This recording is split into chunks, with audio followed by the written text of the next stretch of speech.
SJ. Welcome to Mvskoke Radio, your weekly source for tribal and community news, interesting guests and discussions, plus a local events calendar.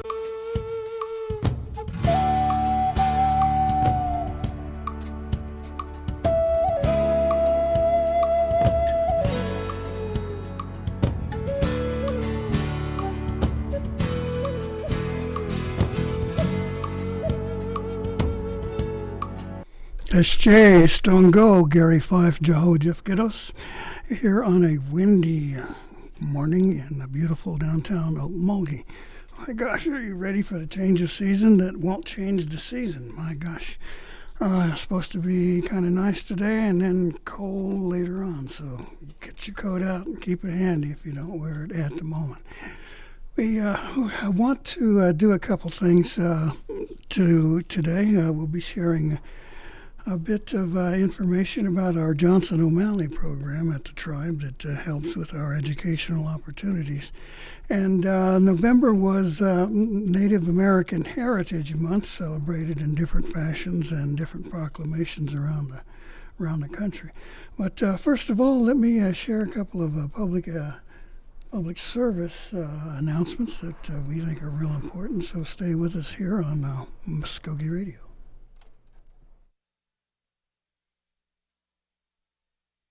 Hello everyone, I'm Angela King with the Stroke Prevention Program.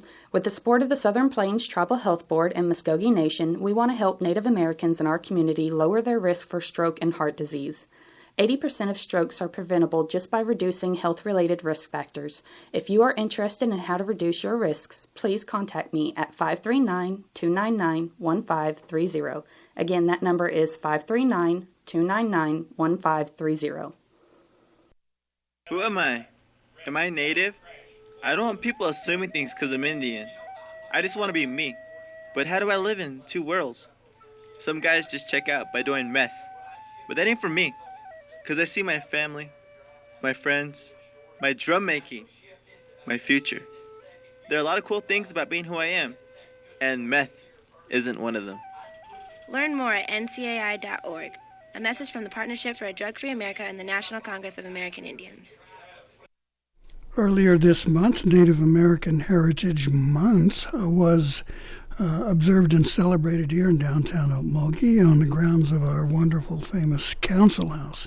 We'd like to take a little bit and revisit that wonderful opportunity and a place where all of our people came together. So stick with me here. We've got our singers up here. We've got our color guard ready. Is the committee here ready? Where's the committee at? Okay. You ready for us to get started? We're here in Okmulgee, Oklahoma today to celebrate Indigenous Day. They call it Indigenous Day, but I'm going to call it Mvskoke Day. You know, all this time from the beginning, we still have our languages, we still have our songs, and we still have our dances. At this time, I'd ask Mr. Yahola to sing an appropriate song, and I want him to kind of say a little bit about that song before we get started. So, this song is about taking care of our flags and all the things that we use from the natural world. Today that we look at flags as our identity. And so, but this song is about Dalinana Ajait Kados, taking care of the flags. And Ajoligi, Mo Nagit Ajait Agade, so the old ones that they took care of the things that they used. And so, Igana Mo Ajait Magidundos.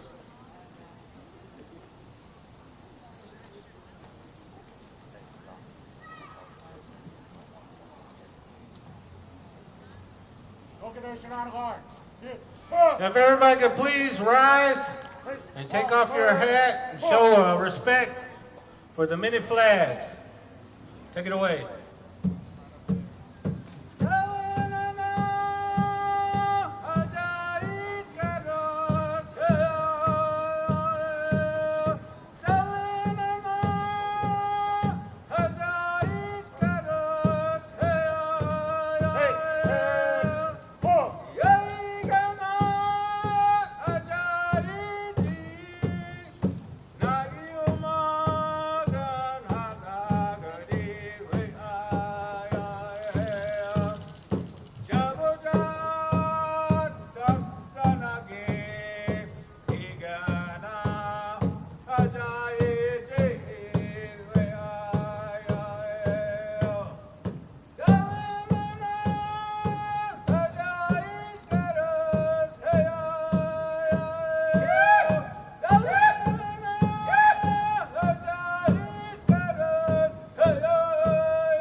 All right, let's give them a round of applause again, boy. That's what I'm talking about. We have that strong language, strong culture. There's many tribes out there. Can't say the same. You know, today, it's a sad day in Indian country that we're losing our languages all throughout Indian country. It's up to you young guys, you young people, you children, to take this up and help carry it on. We've gone this far, and that's good. Let's give ourselves a round of applause out there for keeping that language together. Make some noise. All right. Now I was told that it's humbuck's time, so I guess they're gonna feed over there.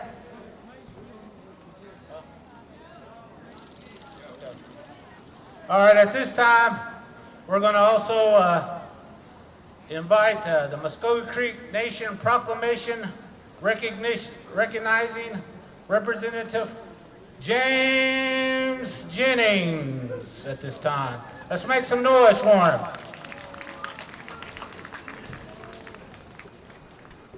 We're going to turn the time over to him.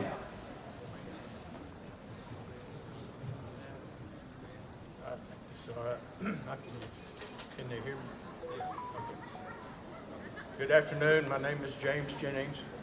I'm on the National Council, and I appreciate the committee asking me to be a part of the ceremony today. I know that the city of Okmulgee has not always been a friend of the Mvskoke Creek Nation. You know, the evidence of that is how long it took us to get our council house back from the city of Okmulgee. But at this time, I'd like to read this proclamation from the executive branch of the Mvskoke Creek Nation. It's addressed to Mayor Richard Larrabee, Mayor of the City of Okmulgee. Dear Mr. Larrabee, the Mvskoke Creek Nation supports the City of Okmulgee in declaring October 11th, 2021 as Indigenous Peoples Day. This day celebrates the Native Americans and commemorates their shared history and culture. We appreciate the thoughtfulness and show our gratitude toward the relationships we have with the Okmulgee community. Mvskoke culture and traditions have flourished within Mvskoke Creek Nation's towns and communities, even though our culture was disrupted and destroyed several times. We have endured and prospered. I urge our citizens and constituents, partners, agents, and members of tribal communities to unite in observance of Indigenous rights and in honor of Indigenous culture and philosophy to empower the Mvskoke Creek Nation with the fundamental support for our ongoing programs for Indigenous people, health, and well-being. We look forward to working with the City of Okmulgee for the future of our people. Signed, David W. Hill, Principal Chief, Mvskoke Creek Nation. Thank you. Hello. At this time, we'd like to have the reading of the proclamation from the city by Okmulgee City Council Rep Marcus Jeffrey. Hello, everyone. On behalf of the city of Okmulgee, we'd like to recognize Indigenous People Day, and this proclamation refers to that effect. Whereas the city of Okmulgee recognizes the indigenous peoples of the lands that would later become known as the American, have occupied these lands since time immemorial, and whereas indigenous people have many contributions made to our community by their knowledge, labor, technology, science, philosophy, arts, and the deep cultural and spiritual contributions that have been sustainably shaped the character of many of the citizens of Okmulgee. And whereas their customs and traditions are respected and celebrated as part of a rich legacy throughout the United States.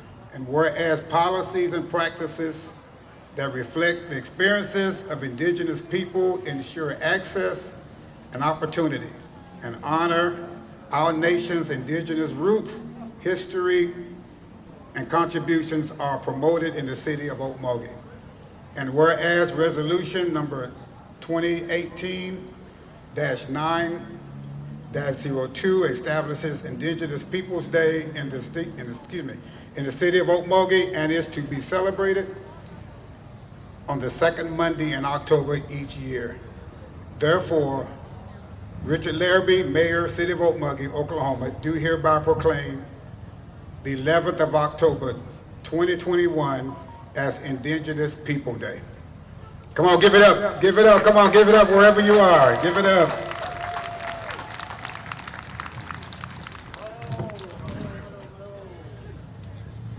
All right, that was a good speech. Again, that's a remarkable day today here in Okmulgee, Oklahoma. Let's make some noise if you're proud to be here today.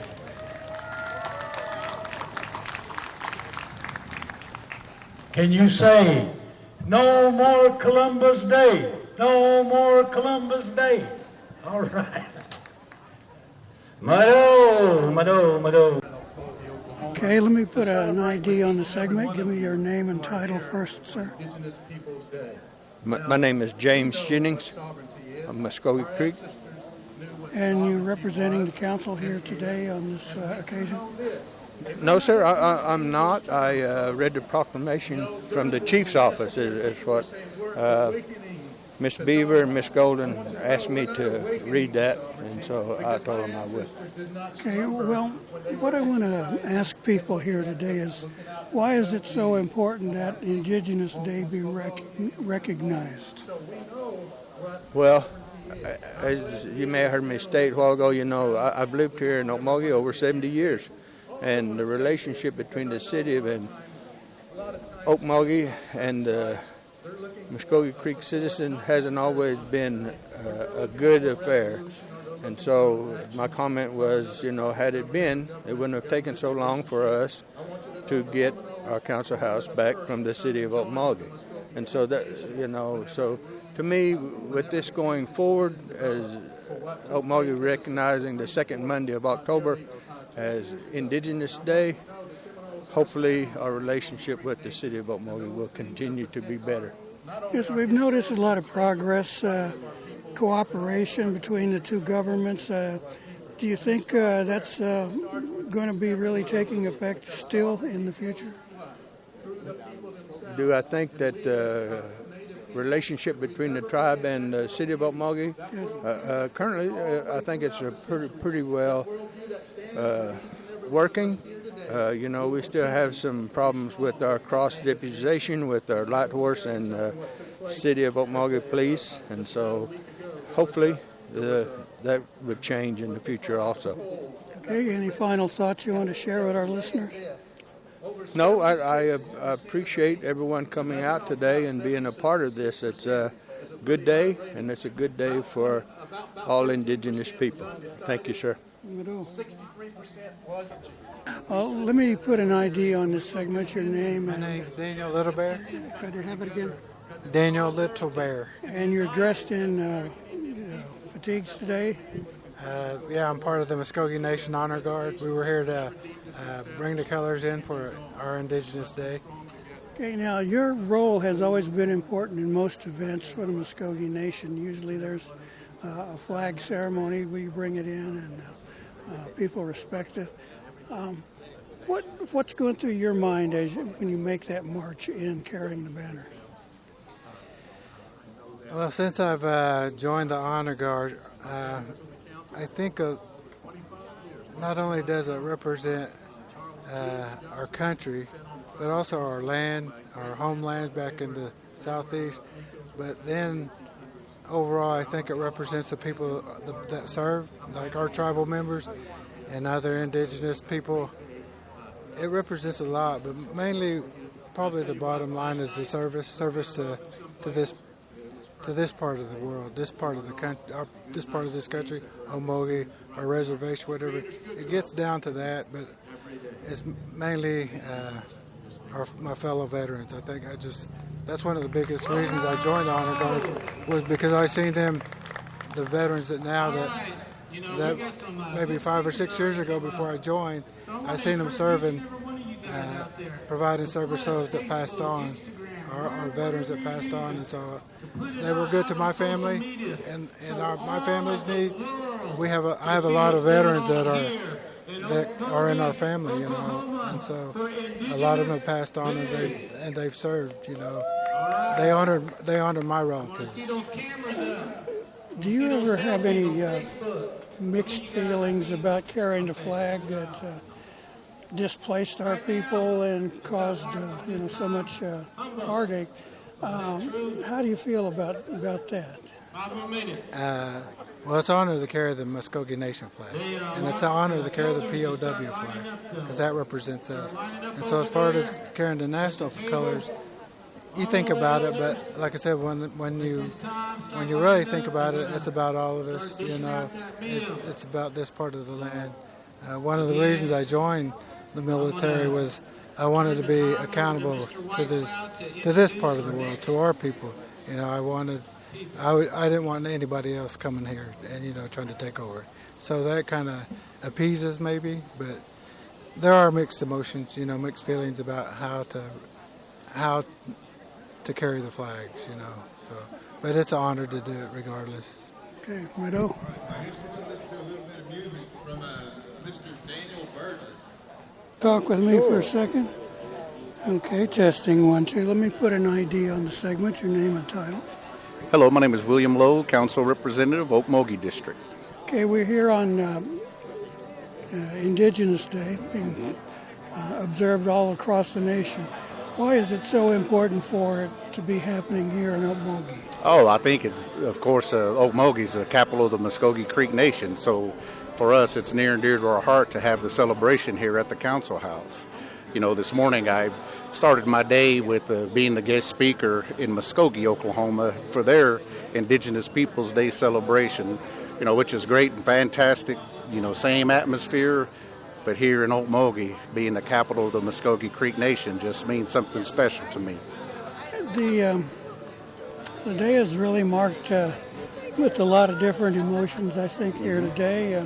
I spoke with one of the guys in the color guard. He says he's proud to be doing what he's doing. Yes, sir. But sometimes you can have a little bit of a mixed emotion, because this country and that flag is kind of the reason why we're here. Yes, sir. Mm-hmm. So do you have any thoughts that way? Does that ever come to mind? Well, I do, sir. I served 9 years in the United States Marine Corps and served in the infantry. So for me, I can see where a lot of folks, see the American flag or even speak about Columbus Day. And, they were taught to celebrate that, not knowing any better.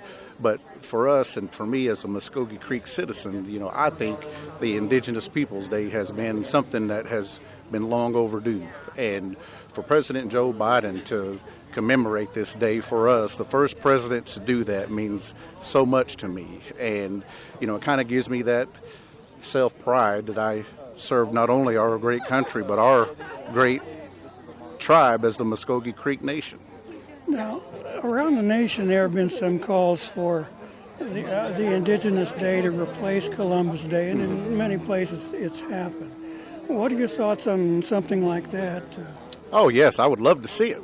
Especially being a Mvskoke Creek citizen, I would love to see Indigenous Peoples Day, I guess supersede Columbus Day, because, as we know in the history books, it wasn't a really good time for us when Columbus came over and introduced what he did to our society. So to see Indigenous People Day and commemorate us that were here already, that's something that I would love to see. Okay, final thoughts? Oh, no, I just appreciate, number one, what Mvskoke Media does for our tribe. I think you all I've always been, a huge fan of you all, so I think you all get the news out to our people, and I wish our tribe would use more of the outlets that you all provide us. Thoughts on Indigenous Peoples Day, it's great to see all the people here in Okmulgee. It's great to have the community come together, and, Brenda Golden for putting this together. She did a great job, and it's always great to be around our people. Mm-hmm. Mado, sir. Mado. I'm Gary Fife with Mvskoke Radio. And what's your name? Where are you from? My name is Amy Chapman, and I grew up in Glenpoe, but I live in Mounds right now. Okay. Why is it important for Indigenous Day to take place? Why should it happen? I think it's important, one, to connect all of us together, but also to educate. There's a lot of programs and there's a lot of information that I think that tribal members and non-tribal members should have in regards to Indigenous people. So I think it's very important. One of the things this event tries to do is show the rest of the community that we're still here and how important it is. What are your thoughts on things like that? I think it is very important for the rest of the community to understand where Indigenous people come from and, some of our beliefs, and to, like you exactly said, to let people know that we are still here. I think it's very important that the community sees us, and not only for us, older generations, but for our kids coming up, so that they can start to recognize some of the cultural differences and some of the things that are important to us as Native people. Thank you. Any final thoughts for our listeners? No, I'm just happy Indigenous People Day 2021. Thank you. Going after some fry bread? Yes, fry bread for sure. All right, can I talk with you? Okay, let me get your name and a title, please. I'm Samantha. And what? A title? You got a title? Oh, I'm sorry. I'm a caseworker with the Foster Care and Adoption Unit. Okay, you've got informational materials out here today. Why is it important that something like Indigenous Day take place? To raise awareness for our people and for our sovereign nation that we're still here, and to make people aware that that we still matter and we're significant in the community, and we do so much for our state that we want people to know that. Around the nation, similar celebrations are taking place, and one of the discussions we often hear is Indigenous Day should absolutely replace Columbus Day. Do you have any thoughts about that? I absolutely believe Indigenous Day should replace Columbus Day. Yep. And for people who aren't familiar with Mvskoke, what do you hope that they take away with them today?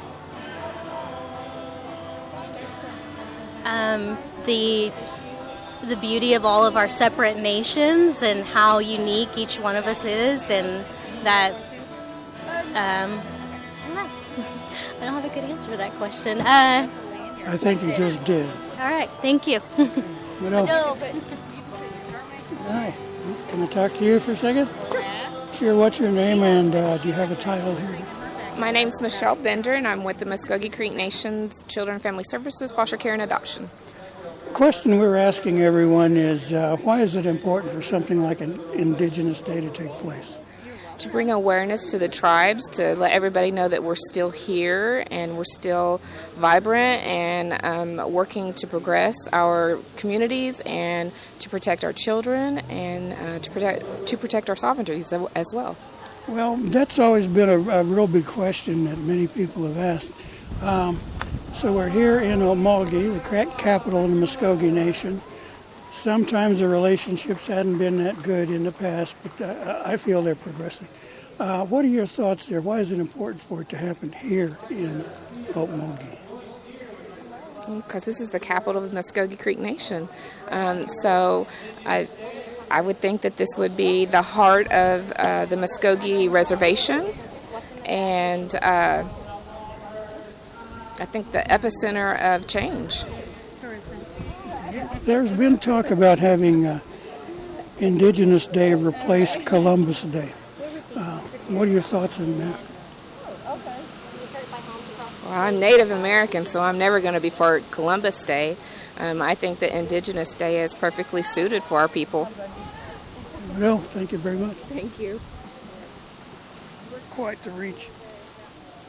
Okay. I'm Gary Fife with Mvskoke Radio. Let me get a name and a title here. My name's Terry BMO Metcalf. I'm here as the owner of a BMO Print, kind of just, for the day, just come out, try to see what I can do with T-shirts and try to get a little feedback from customers. Why is it important for something like Indigenous Day to take place? I feel like just to kind of keep it going, I feel like if you don't really have an event like this, then you kind of slowly will lose interest in the younger people, and just trying to talk to people in general that want to support something like this. I feel like it's a pretty good event, like just exciting. It just kind of keeps the fire going in you and want to just keep representing who you are. And who we are is in the capital of the Mvskoke Nation here in Okmulgee. Why is it important for it to happen here in Okmulgee? Currently, like with the current events going on, like I said, you just want to just make sure stay in your ground, make you feel solidified in your current area. Around the nation, there are similar events taking place. Some are a little rowdier than others.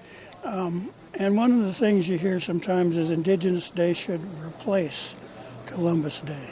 What are your thoughts there?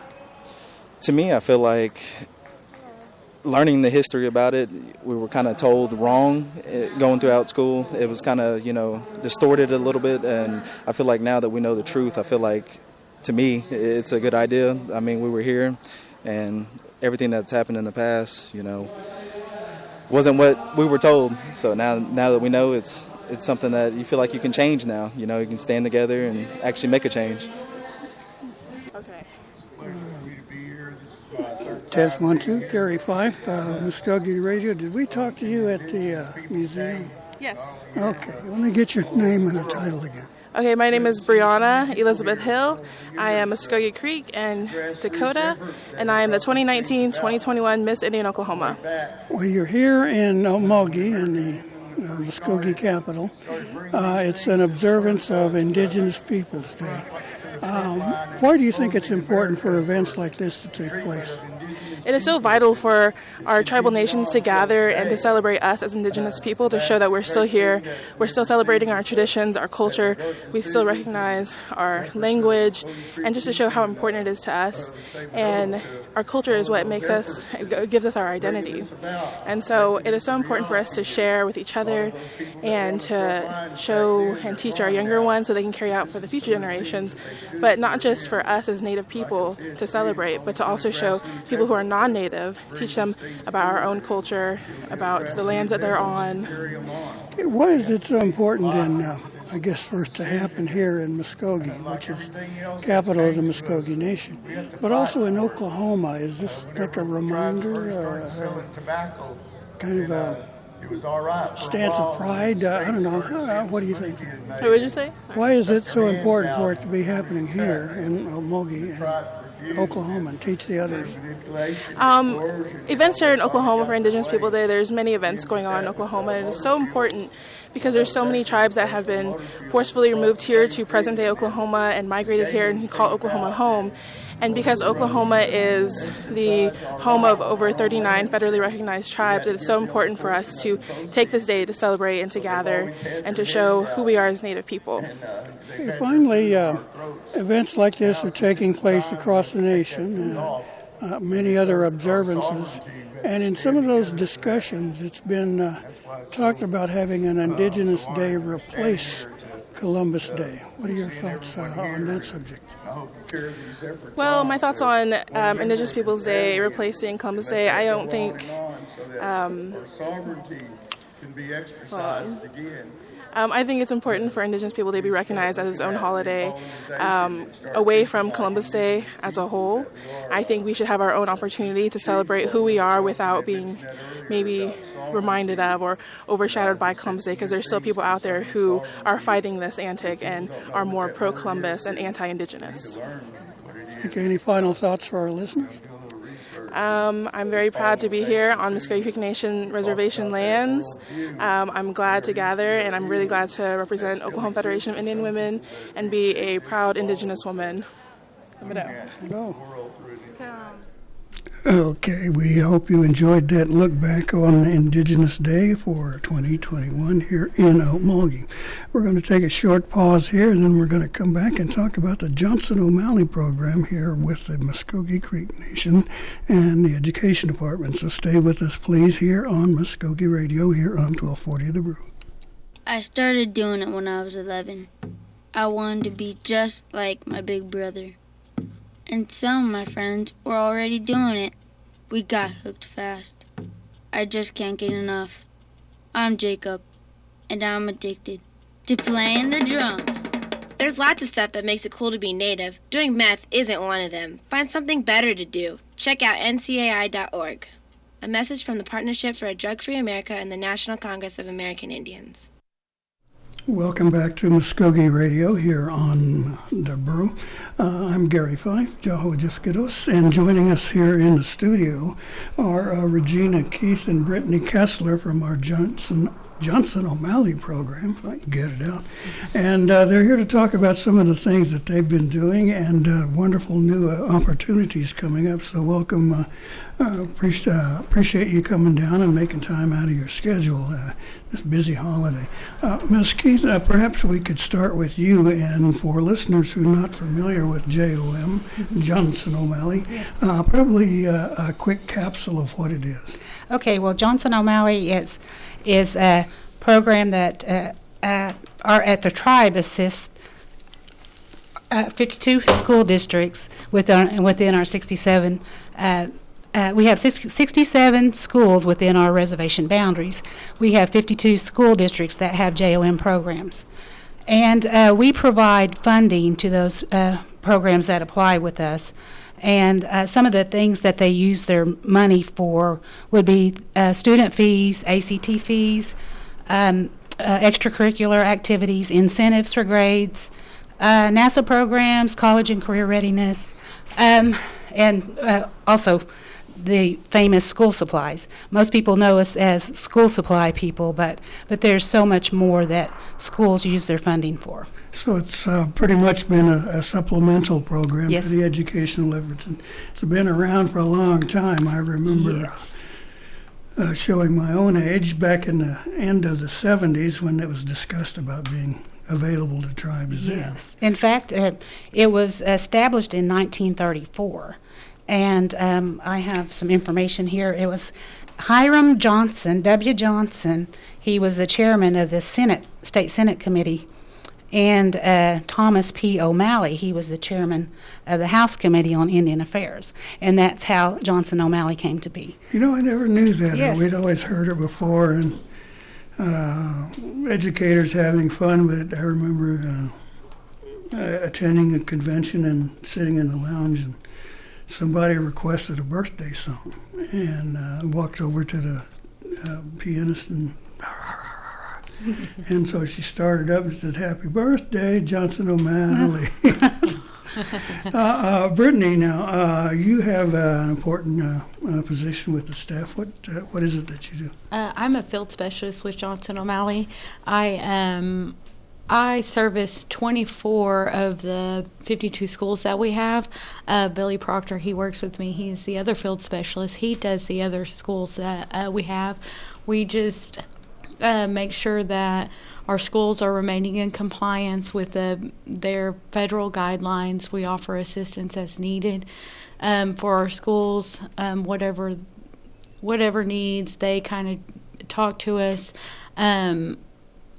I also, one of the things that I wanted to talk about was the advanced placement test incentive that we offer. The Johnson O'Malley program, we signed this into legislation on October 26 in 2013, and we implemented it the following year. So it's been around for a while. This is to further Mvskoke Creek High School students in their education by taking a test, the advanced placement test, after they've completed their course for the year. They're able to receive college level credits. So it helps with those credits. It helps advancing them. Also in college, they're able to learn, take those study skills that they learn in those courses, apply them while they're in college. So it helps their study skills too.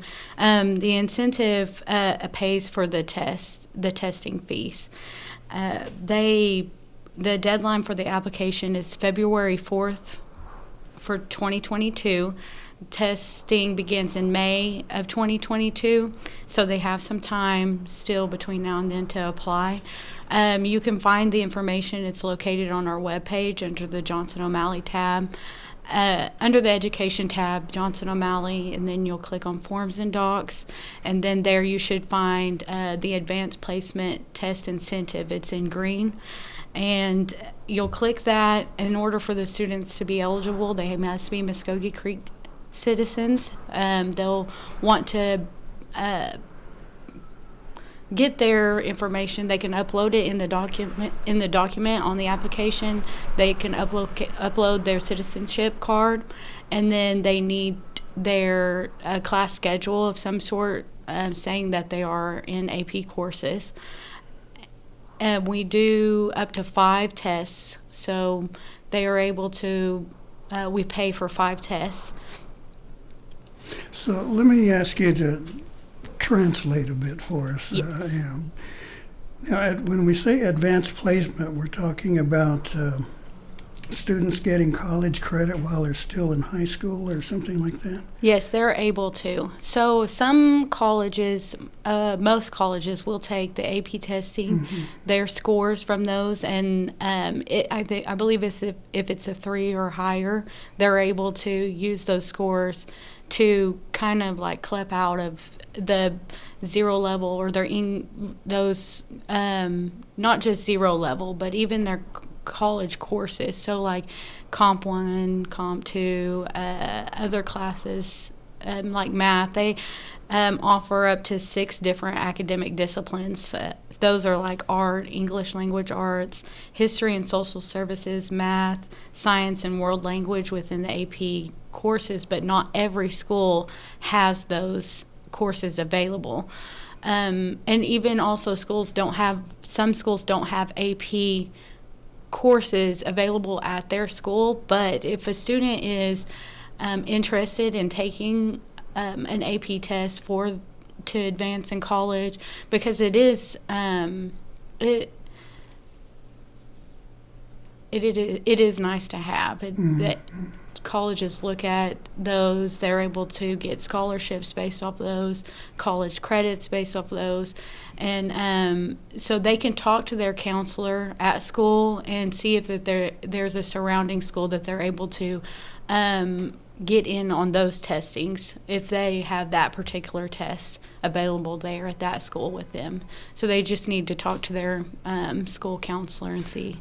So let me make sure I understand that this AP program, Advanced Placement, could actually save students some tuition fees perhaps, or yes. supplemental needs, equipment or whatever else. And it's not a cash grant, it goes to the school that they're participating with. Is that how that works? So once they apply for the grant, we will pay the school. The school will send us an invoice. We'll pay the school for those testing fees. Sometimes the parents will pay, and so say they take a test at a different school, their school doesn't offer it. If the parents pay, we will reimburse the parents with a receipt. So the College Board gives them a receipt, and we will reimburse the parent.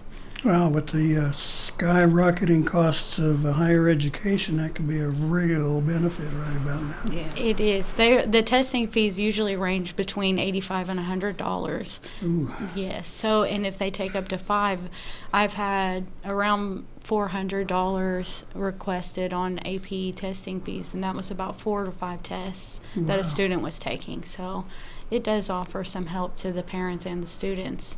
That's amazing that you'd have to pay $400 to take a test that you're scared to death of. Yes. Ms. Keith, how are we doing? How's the tribe doing as far as higher education? Do you have a feel or perhaps a guesstimate or some kind of an idea? I don't have a guestimate because obviously I'm not the manager or over higher education, the higher ed department. So I know that that the higher education department has been, working hard and getting the assistance to the students, and getting it to them in a timely fashion. So I do know that they've been working hard in that, but I can't speak on that, on higher education as far as that goes. Okay, well, I seem to specialize in asking questions that people can't answer.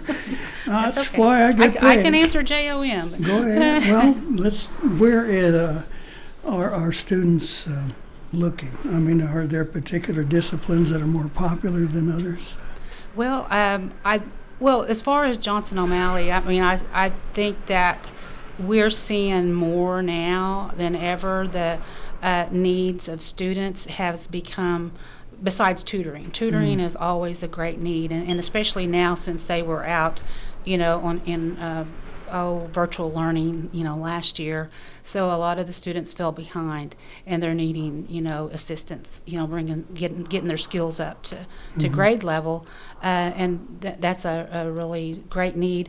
But also, we're seeing a lot of calls that come into our office requesting information or assistance through the tribe for behavioral health needs. So we're seeing that in the schools now. Now, are we talking about being a staff person who assists people who are in need of behavioral support and things like that? Or are we talking about the actual person who needs the help? Maybe both. I mean, I know that they're just kind of reaching out to us on behalf of the student and the families, that are, I think all of us to a certain degree have experienced, some type of emotional, mental, or behavioral, suffering because of the pandemic and because of COVID. Oh, gosh. And and I think that's what they're seeing now is some of those, behaviors surfacing now within those students. So it's one of those topics that there's a great need. It's just how do we meet those needs? How do we go about as not just an education department, but even as a tribe as a whole, and the school systems as well. It's kind of it's new. I feel like it's kind of a new topic and a new thing that really needs to be addressed.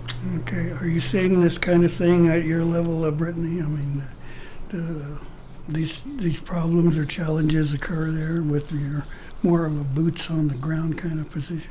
Yes, I have noticed that some of my schools have set aside that funding to actually hire counselors for their students. I just went to a school yesterday. They have a new counselor that they were really happy to have. And I think that, like social isolation, that probably was something that was big within the students. And I appreciate what my schools are doing now to take care of, or trying to, and reaching out also to the tribe to help those students. Are most of those schools rural, small little schools? We have about, Brittany handles the majority of her schools are like the larger schools, Tulsa, Union, Broken Arrow, Sand Springs, and Billy Proctor, he takes care of the smaller rural schools. Brittany does have a few, but I would say they're probably maybe half and half, Yeah. Now, the challenges, are they much different, or are they essentially the same? Well, some of the things, the challenges at the smaller schools that we see are just getting, they have to wear several hats. Those,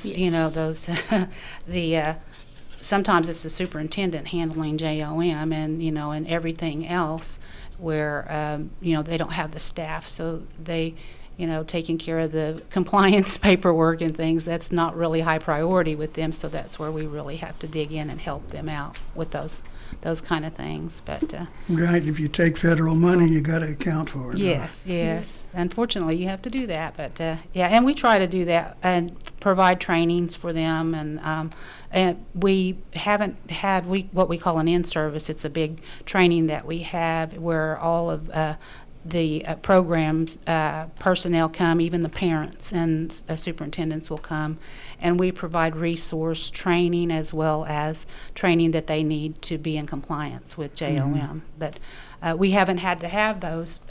We had one scheduled in August and had to cancel it because of the COVID numbers were going up in the schools, so we didn't get to have one this year. But we did provide some virtual trainings for them, to because we do have new coordinators and people that come that work with JOM students. Every year we have new ones to come on, so they need to be trained in what's expected, of them in their position, in their roles on the parent committees and things like that. Let me ask you a question from my own personal experience, and that's kind of, are these schools restricted to what they can and can't do with the money? Because the reason I ask is, I went to Tulsa Public Schools, and I had cousins, in Chelsea and Foyle and places like that, and they said they got free bus rides, free lunches, were able to attend extracurricular events because it was being paid for, and I believe it was JOM money there. But in Tulsa, we did not. We got zip. And it used to kind of aggravate me, like, how come they get free lunch and here I am with the old bologna sandwich kind of thing? Well, that's a good question, because we do we have 52 school programs, and each one of them, although some of them may be similar, they're not all the same. And that's because they're required to do a needs assessment every year. And the parents of the JOM eligible students fill those needs assessments out, and that's how they determine what the needs are for that school. So that's their applications and their education plans are written up based upon those needs. So that's why you see, like, maybe this school still offers extracurricular as far as like athletic shoes or things like that, and none of the other schools offer that. But that didn't come back as one of the top needs, in that school district. So that's why you got a bologna sandwich. Well, I developed a taste for it, believe me. So that's kind of answers that question, and it could have an effect on some kids saying, well, these other guys are getting all this good stuff, and we're getting nothing. Kind of a mental effect. Each tribe, we're able to. We contract as a tribe with the BIE for the funding, and then the schools districts contract with us as a subcontractor, when they fill out their applications. So we have the autonomy to set some guidelines within our tribe too. So, every tribe, some tribes might accept this and say, yes, this is an allowable expense, as to where another tribe might say, no, we don't accept. We're not going to pay for that. That's not acceptable. Are there other things that are restricted that you would, let's just say, prohibit a school district from doing with this money? Well, you can't supplant. You cannot supplant the money, meaning if it's something, that the district is already providing and is supposed to provide to the student, you cannot use JOM money, to supplant, what we call supplant. We can supplement programs, but we can't, pay for something that's already should be paid for by the school. I think the most egregious case I've ever run across was in Alaska, in Anchorage. And if I've got this correct, I believe they were using this money as to supposedly pay for someone's physical education opportunities. But what the kids were actually doing was taking that and buying ski lodge passes so they could use, the biggest ski runs in the area. And that was their recreation. And it's like, why is a school paying for this? I would think that wouldn't be allowable, but, I don't know the whole picture, but, that doesn't sound like something that should be paid for with JOM funding. Yeah, not too many ski lodges around. No. Now, Brittany, as you deal with these schools and I guess students themselves, what kinds of things are they looking for? Have they evolved over the years? I remember used to hear kids, when you asked them what they wanted to do, it was either a teacher or a nurse, or maybe even, the military. Has that changed any at all? Has it evolved with today's world and technologies? I would say that it has. I think a lot of schools, they've software programs to use for their classes. technology has kind of taken over a little bit there. Cultural presentations, people to do come out and they focus on that. I'm trying to think here. Well, let me explore that one for a second here. Now, cultural presentations, usually a kind of storyteller or perhaps a musician singing in a traditional language, or even teaching the languages. Are these the kinds of things that are covered in what you're looking at there? Yes, they do. Yes.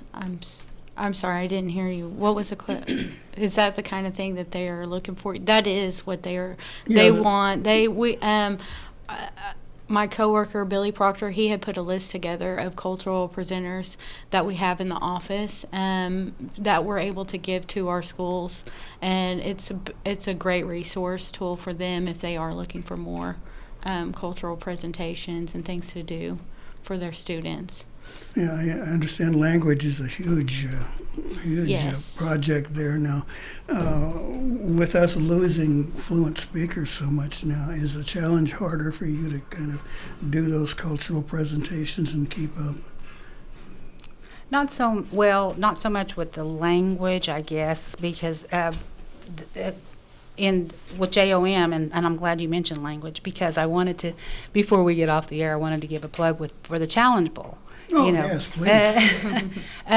So we're moving forward with planning an in-person Challenge Bowl competition this year, and it'll be the last 3 Fridays in February.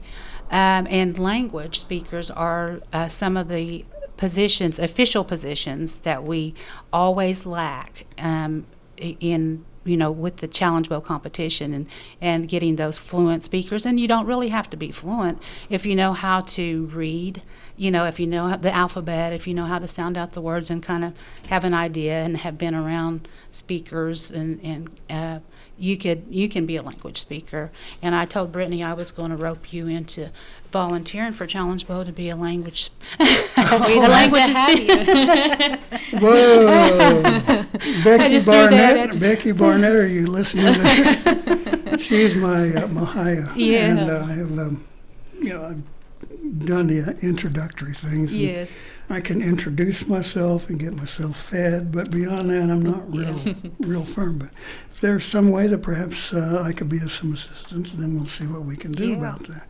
Well, with Challenge Bowl, that's one of the ways through Johnson O'Malley. Challenge Bowl, it belongs to the tribe per se, but we administer it through Johnson O'Malley. We oversee, the purchases and, everything that goes on. But we have a committee, a working committee that makes decisions, works on study guides, and anything to do with Challenge Bowl. It's a big event, and we couldn't do it without the committee. We do a lot within our office, but our committee is a working committee.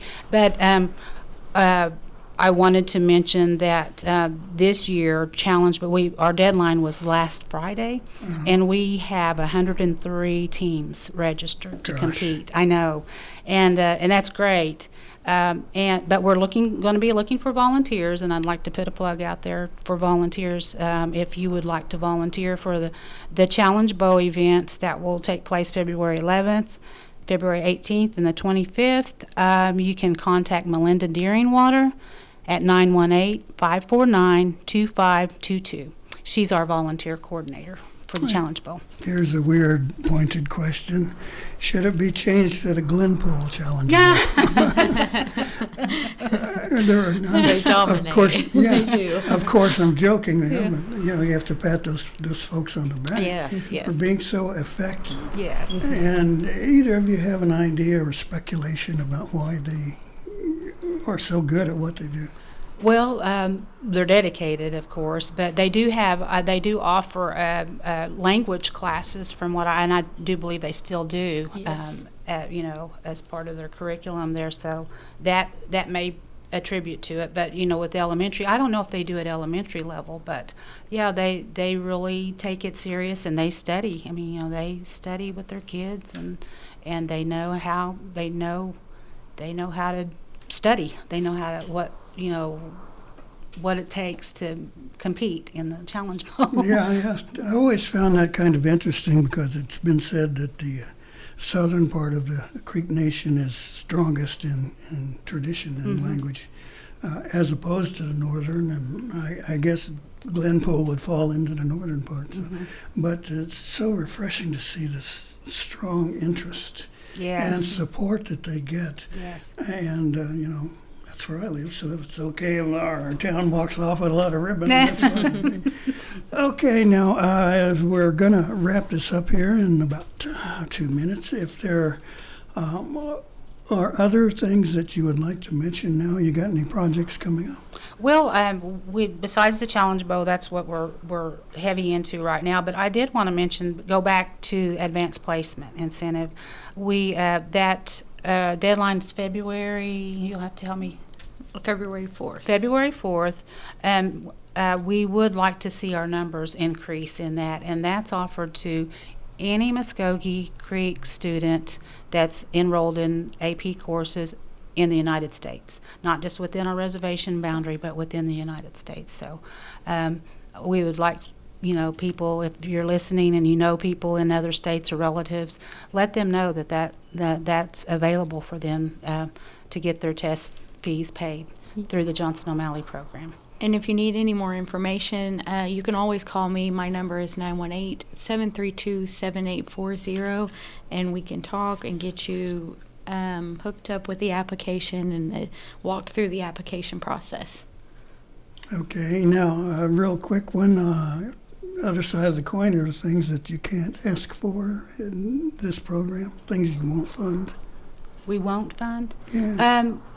What are some of the things we won't? We don't fund like for ski passes. Yeah, and letter jackets and things like that, unless a portion is paid. Like if a student was a JOM student that was a part of a state, they won state and they're getting jackets and things like that. So there may be an exception to pay a portion, of that jacket through JOM. There are certain things that we won't give. We can't give gift cards, cash, cash awards or anything like that. Okay. Well, I tell you what, we're going to have to bail out of here, and I want to thank you all for coming in today. Well, thanks for having us. Yes. Now, one more time, the contact point for you online and the phone number. Contact line 918-732-7840 is Terry Fish, and you can get a hold of the Johnson O'Malley program there. Sound like a cousin. Yeah, could be. Maybe. Yeah, that's the way we're all interconnected. Well, I want to thank you once again for coming in and sharing this wonderful information. We're going to bail out here, and we wish all of our listeners a happy holiday season, and I understand the word Thanksgiving is now being questioned. Oh. And we'll not get into that one, though, but I want to say, Mado, Mabo Hedgetskut.